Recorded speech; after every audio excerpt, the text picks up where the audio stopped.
Hey, welcome back to another Halo Flashpoint paint tutorial. Today we're going to speed paint a Recon Box. So a little backstory here. I picked up a copy of the Recon Edition for a friend of mine for Christmas.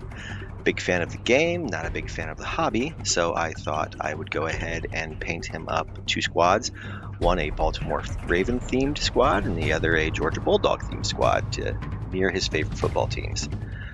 What I'm going to try here today is using a technique by Don Suratos, who dubbed it Double Slap Chop Plus.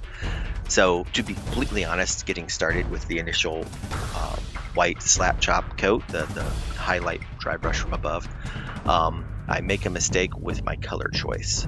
The idea is that you want to do complementary colors on your initial coat. So as I'm painting this squad purple, I would want to paint my initial tone yellow and then re-dry brush over that, re-slap chop over that, and apply my purple. And the idea would be that the colors, since they're transparent speed paints, are going to mix, and your shadow is going to be much more intense because of the transparent complementary colors coating each other. I went with the blue, which proved to be, I don't want to call it a mistake. It still worked, but it was not as intense as it should have been. With the Bulldog squad, I did red, so I would have wanted to do a base coat of green, then the second slap chop, and then the red. With those, I actually just did a straight up traditional slap chop, so black, white, and then the army color, in this case, blood red. At the end of the video, there are numerous photos of both fire teams, so you can kind of see the result for yourself and decide if you think that the extra layer of slap chop might be something worth trying, or if you want to go with the traditional method. Now, there's a lot of people out there on the internet who decry slap chop as a horrible painting method and not real painting and whatever. At the end of the day, if you're getting paint on your models and you like that result and you're playing games with them, that's what's important. To follow up the end of that, he calls it Double Slap Chop Plus because the plus is using traditional acrylic paints, as we used in the previous videos, to pick out details, do highlights, add effects. So you'll see that especially like shoulder pads and some other details, visors that I do on the models in those more traditional methods. But it's a very quick process by comparison to applying a base coat, applying washes, applying highlights.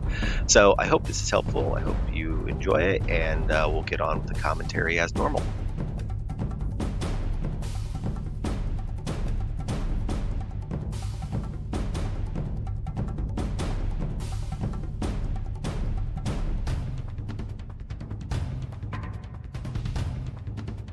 With the dry brushing complete and our white layer down, we're going to start slopping on the blue undertone. So with the speed paints, they function, they feel more like a wash, but they're a little thicker. And unlike a wash, you don't want to wick off everything. You really want to get this on thick so it can creep into the crevices and produce the contrast. It's going to naturally pull away from your edges and fill in your depths and your details. So you want to let that happen. You don't want to let any major pooling happen, but you do want to put this on thick. Once that initial layer is dry, we're going to go back and apply a second dry brush with white again. You want to do this a little lighter than your initial. How light is really up to you and what you want the undertone top tone to look like.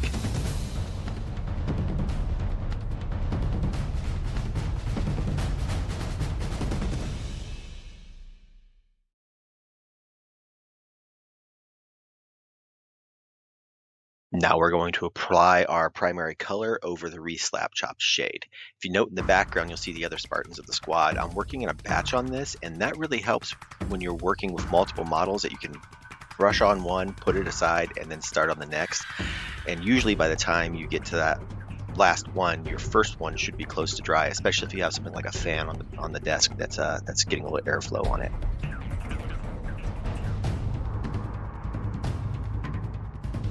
Now I'm going to switch over to black, and I'm going to use this for the undersuit and the weapon on the model. The black works really well because it's a speed paint. It's going to naturally pull away from your edges, which is going to leave your highlight. So you can go straight to black and not have to worry about a gray reading as a black.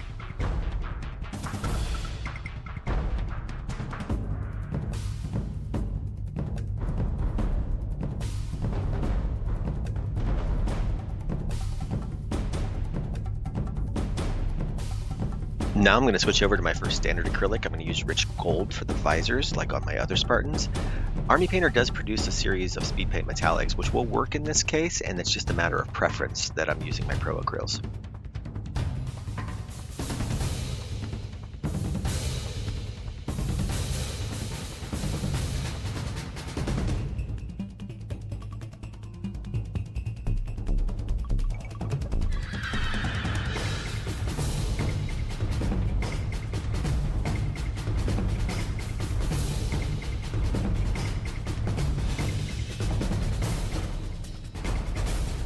Pick out some of those edges and brighten up the top portion of the model. I'm going to switch over to a light plum from Pro Acryl in this case. I'm just going to apply a light dry brush over the upper portion of the model just to kind of bring up those highlights and make it look like we've got a little more direct light source on the model.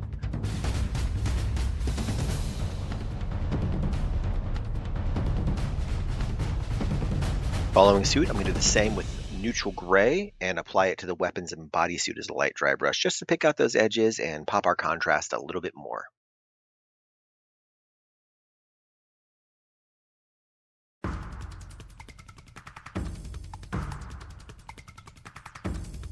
We are well into the plus phase now. I'm going to switch over to neutral gray and then light neutral gray to just pick out some of the little panels on the armor and add a little pop and detail to the model.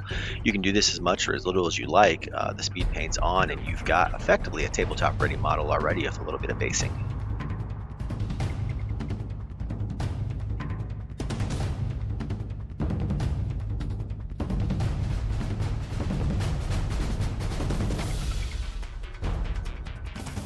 When using traditional methods, I'll do the texture paste before priming so that I can get all the colors down together.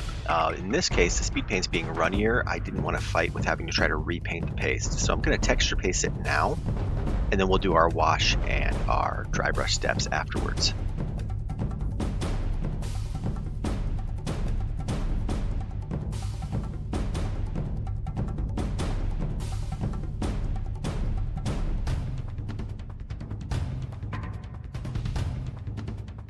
Once it's dried up, we're going to hit it with a wash, just like we always do.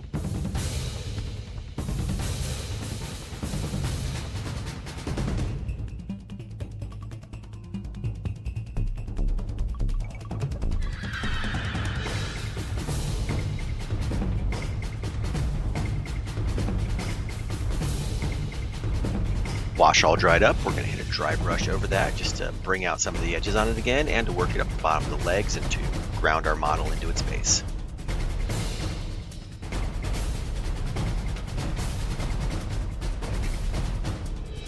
As always, rim that base. I still prefer black, makes it look like it's on its own little plinth. But any color you choose to denote squad or keep your model straight, it's a good choice too.